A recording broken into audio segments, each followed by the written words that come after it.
A few months ago, I made a video about cable TV, and in that video, I predicted that the new season of Love Island USA was going to be horribly received and that the cast was going to consist of wannabe influencers. I predict we're going to be seeing a lot of more influencer type people, and which in turn is going to make the viewers be like, boo, this season fucking sucks. And I was completely right. I don't think this was the hardest thing to predict, however, because obviously the people that are on the show now were watching it last season and they wanted a piece of that cake. And it just made me think about how this season of Love Island USA is a very glaring example of how reality TV has shifted over time, and in the case of Love Island, in one singular year. While reality TV has never been real in a sense, in the past I would argue that it was more relatable and raw. It wasn't a game of trying to gain as many followers as possible in the shortest amount of time, and instead the people that went on these shows were more authentic. People presented themselves as they were. And while it wasn't always better necessarily that people showed their true selves, it did cause some great reality television to occur.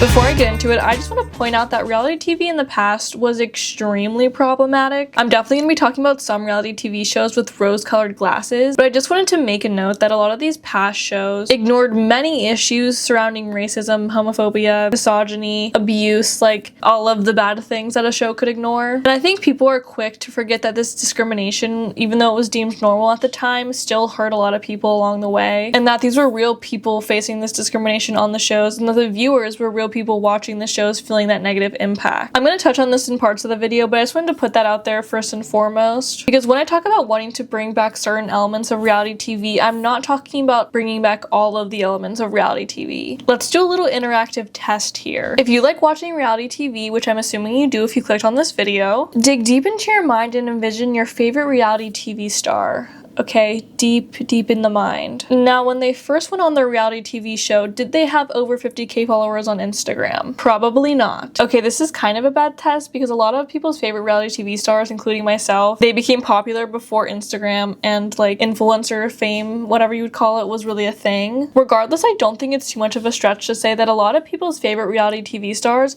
were their favorite because they were just a normal, relatable person when they first went on the show. Or at least a semi-normal person, because I don't think anyone that goes on reality TV is really a normal, run-of-the-mill person, you could say. In my opinion, reality TV is at its best when it's just people who are there because they love the game. They just want to have fun, fall in love, or maybe win $1 million. And it's so fun to see people truly excited about the shows that are on and they're just so invested into it, rather than people being like, I'm just here to grow my influencer career. Like, as viewers of reality TV, we like to live vicariously through the people that we're watching. So if the people on your favorite show aren't being genuine, it kind of taints the viewing experience because you feel like they're not putting enough into it for you to also be getting enough out of it, if that makes sense. And it can just be annoying seeing someone on a show that's clearly not there with the right intentions, taking a space from someone who might want to be there for the right intentions just to get their 1 million followers on Instagram or their 50 minutes of fame. Obviously, people in the past went on these shows for 50 minutes of fame, but I think the reason it felt more genuine is because the people knew they would have their 50 minutes of fame, but then it would be over after their show ended. It was expected that this fame would be a short stint of time rather than being something that could further your career for the rest of your life. That career being influencer. And I feel like this goal is highlighted by people going on shows nowadays, and the second they leave whatever show they're on, they're immediately selling out, doing as many ads as they can on Instagram, and just hoping to cash in on being popular in the media at the moment. Which, nothing wrong with getting your bag, but as the viewer, expecting this to happen as soon as someone gets off a show sometimes makes it feel more inauthentic watching the show. Like, are they really there to play the game and have fun, or is this more like a business trip? I always think when watching modern reality TV shows, like, if this person expected to leave the show and nothing in their life be changed, like, at all, except for maybe like the prize they would get, would they act any differently? And in my opinion, I think they would. I feel this way because in the past, when social media wasn't even a factor when it came to reality TV, people would act absolutely insane, sometimes in a good way, sometimes in a bad way, because they knew they didn't really have to face any repercussions for it. And I'm not saying we should go back to that craziness that happened in like the early 2000s, but I think the way that contestants would act differently now would be that they just wouldn't be as polite. Obviously, I don't think it's bad that people are kinder to each other, but if you're mad at someone for screwing you over, you should be mad at them. You should fight with them. You should yell at them. Get it out of your system. If you're sad about something, you should cry, you should sob your eyes out. I feel like people in recent reality TV have been really uptight with their emotions, not letting their cards really be on the table at all. Obviously, this isn't true in all cases, but I feel like it's more common that someone will just say something in a confessional and never actually do anything about how they're feeling,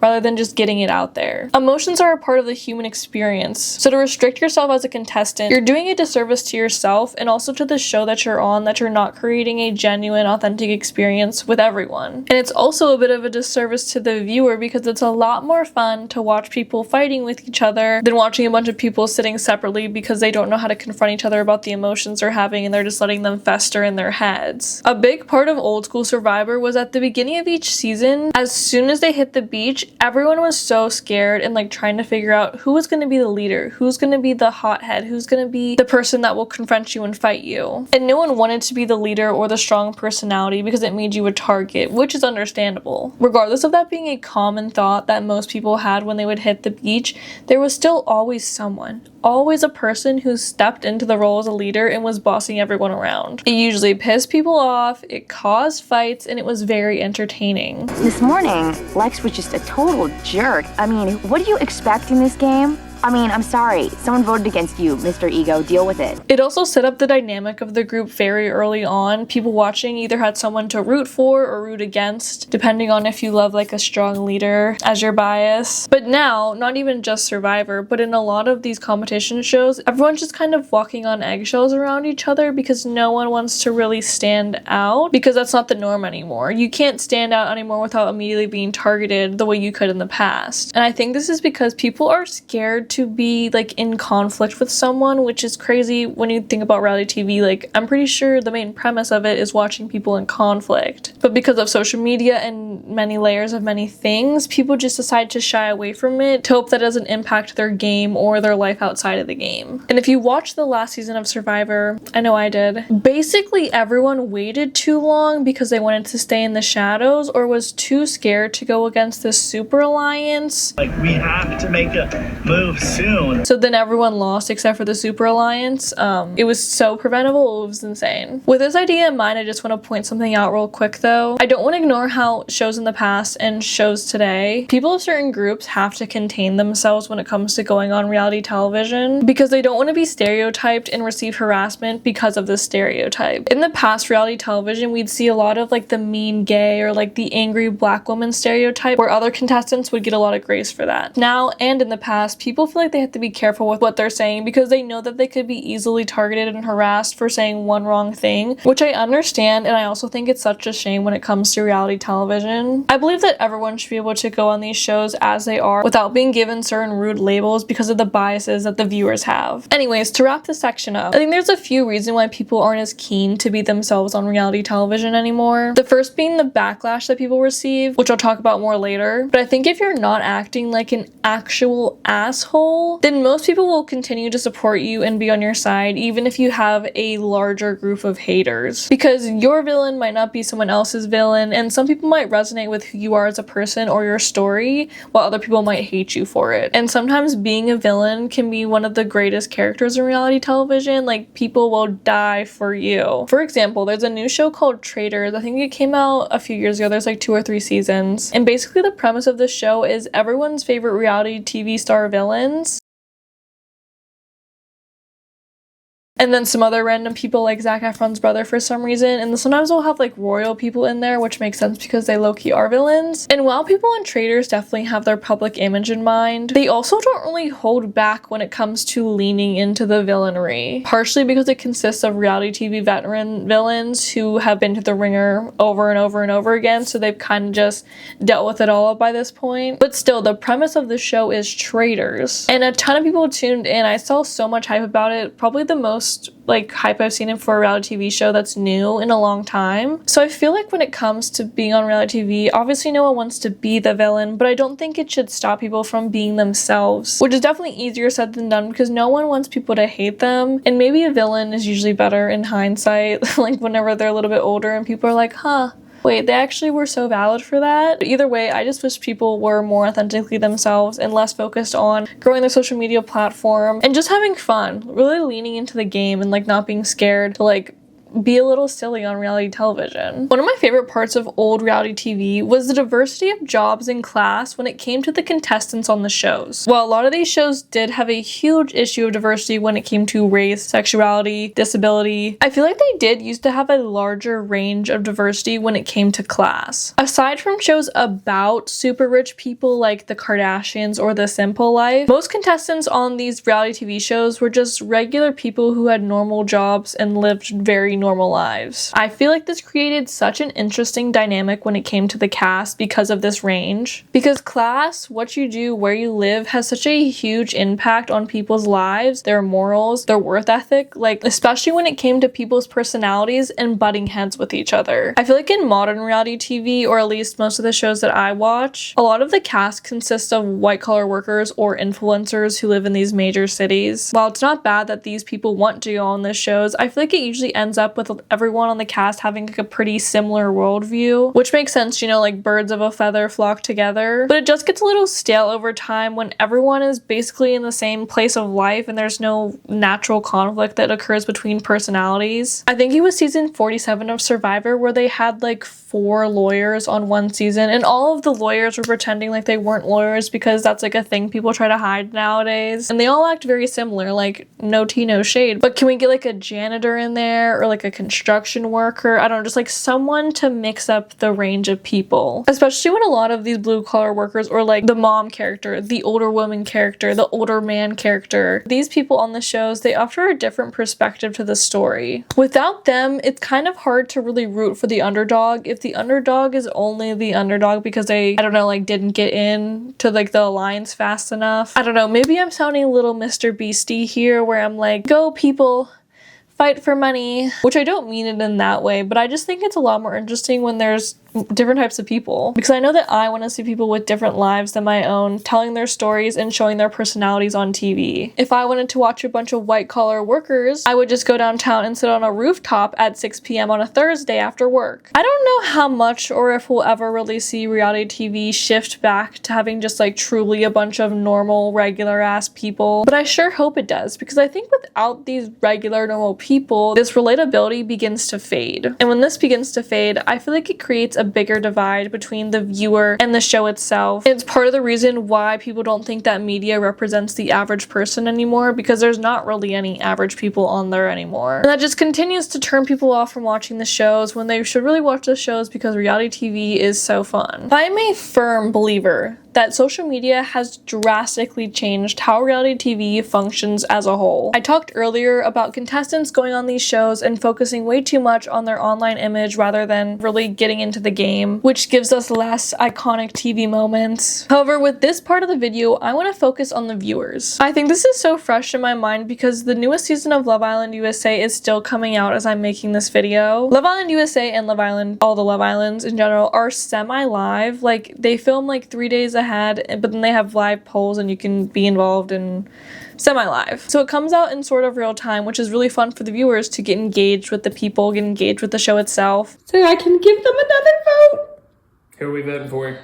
Nicolandria. However, we are seeing in real time how production is interfering with how the show is playing out. And I'm not saying interfering totally in a negative way here. I just mean that they are changing the shows and changing elements of the show, which doesn't happen in some other reality TV shows that are pre-filmed. For example, two people were removed from the villa for past posts of them saying racial slurs coming out, which you'd think that would be preventable, but apparently it is not. And yes, it was correct to remove them. Like, I 100% agree with that decision, but I think it sets an interesting precedent when it comes to fan and production relationship. Obviously, when people use racial or homophobic slurs, or just like threatening language in general, they should be removed from the show that they're on, because it creates an unsafe environment for not only the contestants, but just everyone watching the show. However, with this new season of Love Island USA, aside from like the removing the contestants part of this, production is, you can see them tweaking the show based on like who's hot on social media media at the moment. And I think because of the mob mentality in the fan bases of these shows, the line begins to blur when production should step in or re-edit the story because they want to appeal to their audience. Because what the audience wants isn't always exactly like the best story to be told. There's been a lot of contestants over the years who have been just unjustly shit on and like destroyed by the viewers. And watching these contestants in hindsight, sometimes we realize that they were an integral part of the story, but if every contestant who has a swarm of hatred coming towards them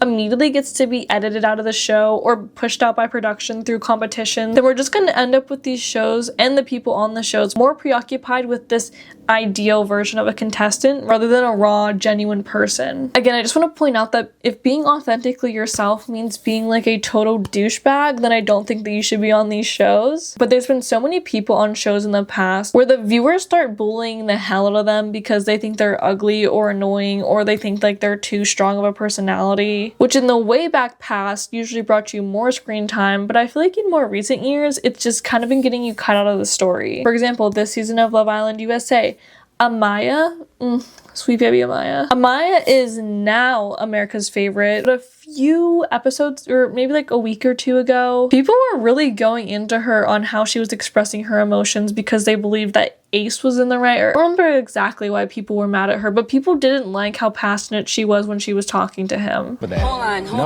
You kept on making it a broad statement. You're not gonna cut me off. You kept on making a broad statement. You're not gonna cut me off. You kept on saying everything that she's saying right now. You kept on saying. Now people see that she was just being extremely real, and that's something you want to watch on a reality TV love show. But in her first few episodes, we don't see her as much. Like, they kind of avoid showing her, and they only really showed her whenever she was having her arguments with Ace. Because at that time, Ace held like a higher ranking than Amaya in terms of popularity. Production and editors slightly changing the narrative of the shows as they're coming out because of people's reactions isn't like a totally new thing. But with these shows having more direct access to the opinion of the viewer, I think we're gonna see more shows just kind of going with the flow, it seems, of like how people online are feeling, rather than following their story that they have in place for the natural progression of the show. Obviously, shows like Love Island, they can't necessarily predict the end, but they can set up some moments and like see the overall vision of what's going to be happening, instead of being like, oh, they like her now, oh, they hate her now, like let's throw her in more, let's like.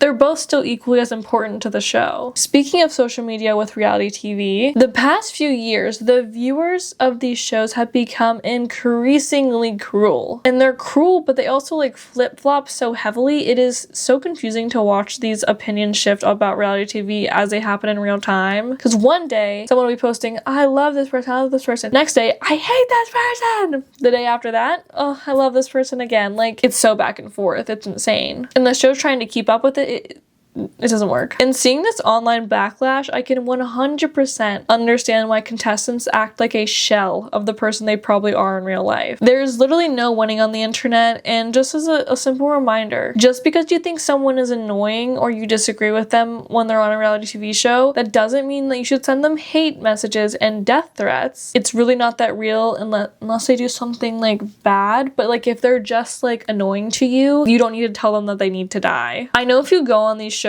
you are opening yourself up to criticism, but there's a point where it's like harassment. Some of these people on these shows are being literally dehumanized, and like the viewer does not see them as a real person. Maybe it's because our social media brains are so like, oh my god, person on screen, they don't exist in real life. But these people do indeed exist in real life, especially on reality TV. They're being themselves. So if you're hating on someone for being themselves, what the fuck are they gonna do about that? This is gonna be a shorter section, but I had to include it. There are so many older shows like The Jersey Shore, The Real World, Vanderpump Rules, where when they first started the show, it was just a bunch of regular people living their regular lives, where they were brought onto a show to lead a somewhat interesting life. And this worked so well. However, part of the reason that these shows work so well, especially since all these shows kind of revolve around like partying and like being young, wild, and free, the reason they worked so well is kind of sad. As viewers of reality TV, we usually like to watch people, how do you say, crash the fuck out. it and just be like really messy, because we don't want to do it in our own lives, or we like to feel morally superior to these people that are crashing out to feel better about ourselves. And grossly on the viewer's part,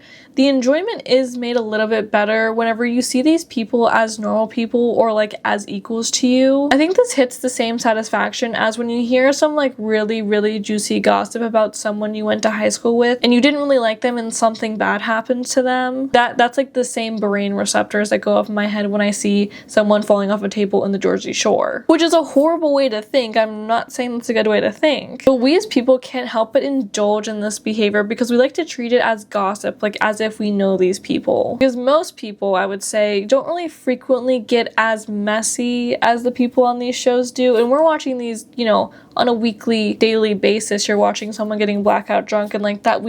Most people don't do that every day. There's facts and then there's facts. I love you're acting out of pocket right now. Bring it on down.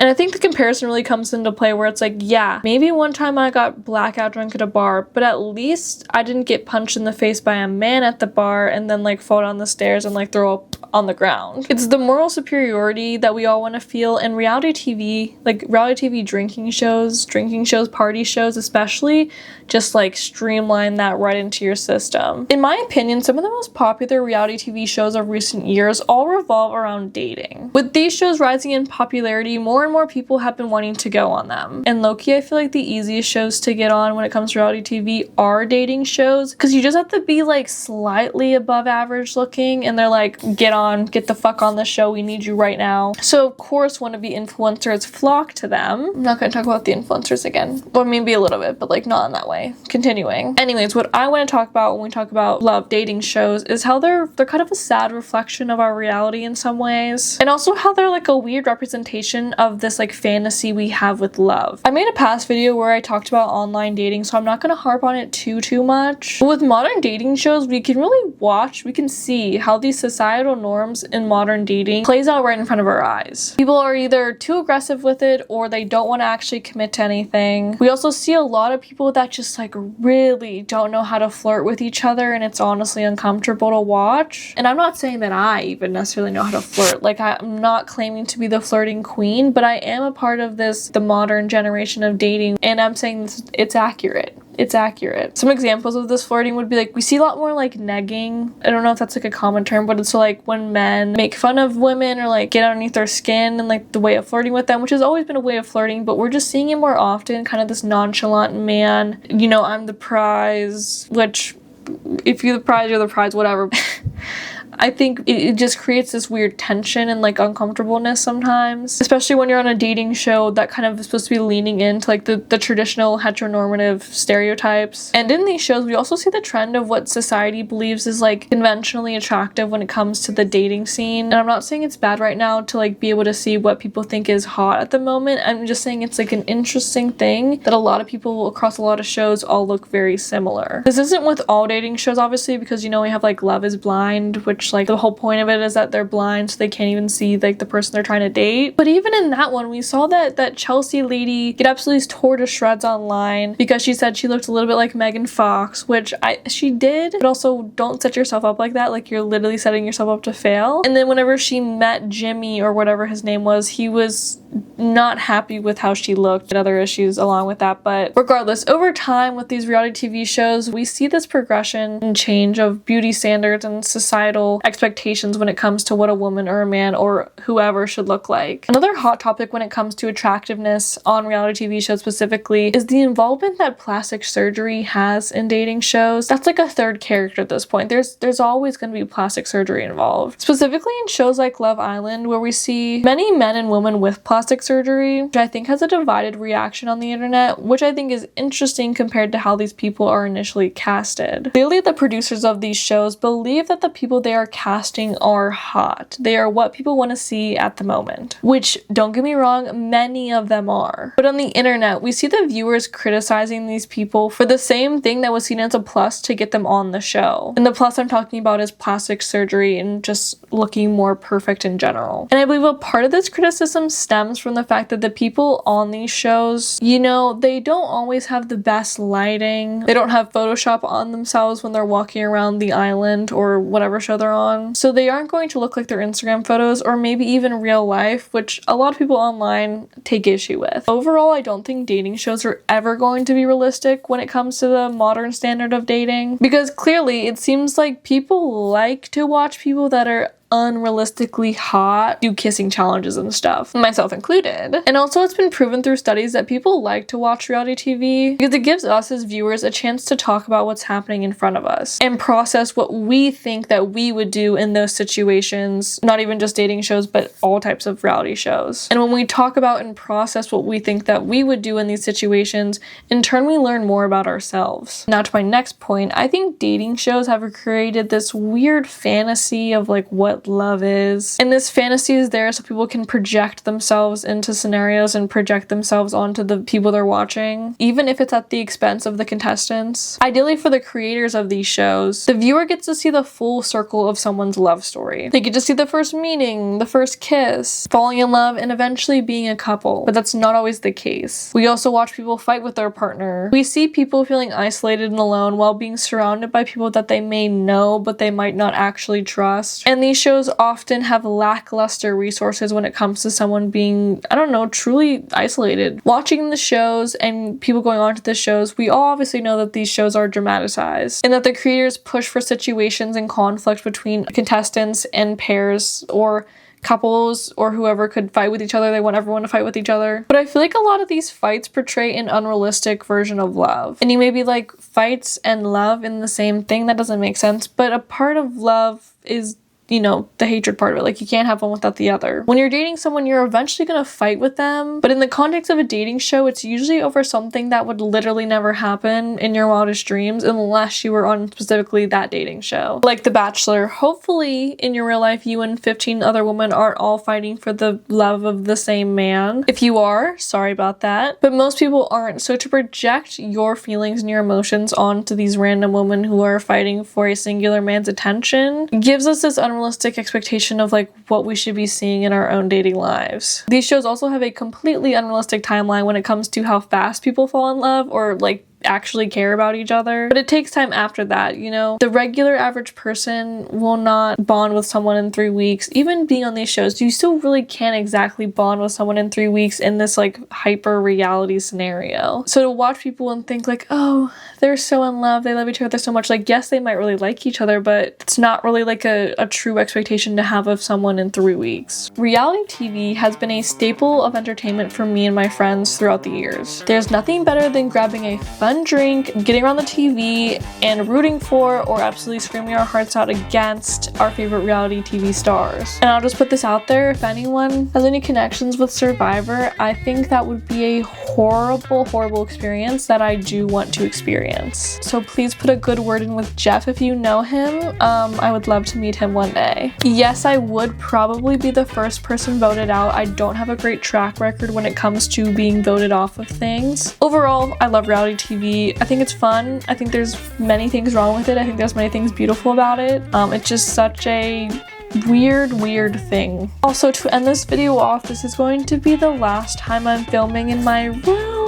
Oh my god, I'm moving soon and I probably won't film again before moving here, so this is goodbye for now. Obviously I'll be in my new room soon, but this is goodbye to the little old room. She'll be missed, but yeah, hopefully I'll be able to get myself set up in my new room as soon as possible and be able to make your regularly scheduled content. Bye!